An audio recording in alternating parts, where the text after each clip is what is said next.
बेटियां ही बेटियां होती हो, उपाय करे बेटा, बेटे ही बेटे होते और बेटी की आवश्यकता है, उपाय करे तो बेटी। संतान जन्म नहीं लेती हो, गर्भपात हो जाता हो, संतान संबंधी कोई परेशानी हो, ऐसा कोई परिचित भी हो, उनको ये मार्ग आप दिखाना। ओंकारेश्वर में शूलवेद बावड़ी है। ओंकारेश्वर में ममलेश्वर से 1.5 किलोमीटर जंगल में एक शूलवेद बावड़ी है। उसका नाम शूलवेद क्यों है? क्योंकि भगवान महादेव ने अपने त्रिशूल से उस बावड़ी का निर्माण, त्रिशूल वेद बावड़ी, तो उसका नाम हो गया शूलवेद।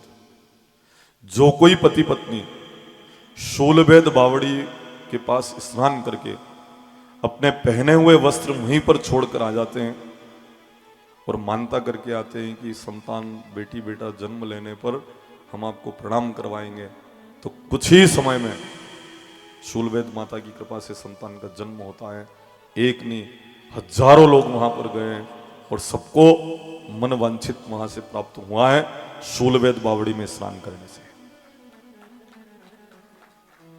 उपाय भी बता रहा हूं, समस्या है तो उसका समाधान भी है।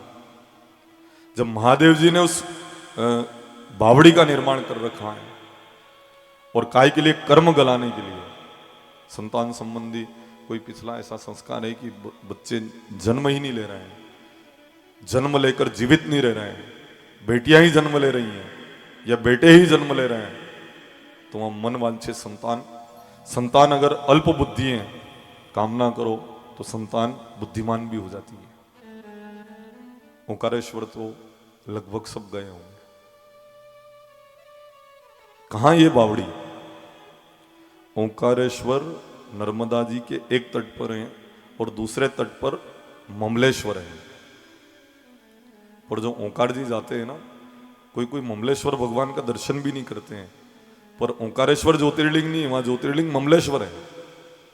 ओंकार तो क्षेत्र है और मानदाता की तपस्या स्वयं शिव वहां प्रकट हुए जो ओंकारेश्वर है, वे स्वयं शिव है। पर ज्योतिर्लिंग कौन सा है? ममलेश्वर।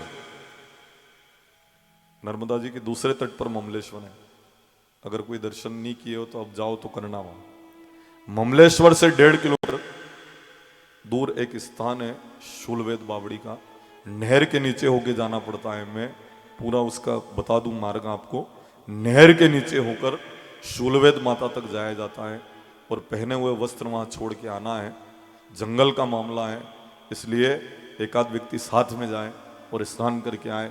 जरूर शूलवेद माता की कृपा से संतान संबंधी हर समस्या का समाधान वहां पर हो जाता है। बोले शूलवेद माता की जय, ओंकारेश्वर भगवान की जय, ममलेश्वर भगवान की जय। जो नहीं लिखा हो वो भी किस्मत में लिखा जा सकता है। रेख में भी मेख लग सकती है, पर संस्कारों को परिमार्जन करना अपने को याद आना चाहिए। खाली 4 मुट्ठी चावल लेके गए, बात जरूरत थी।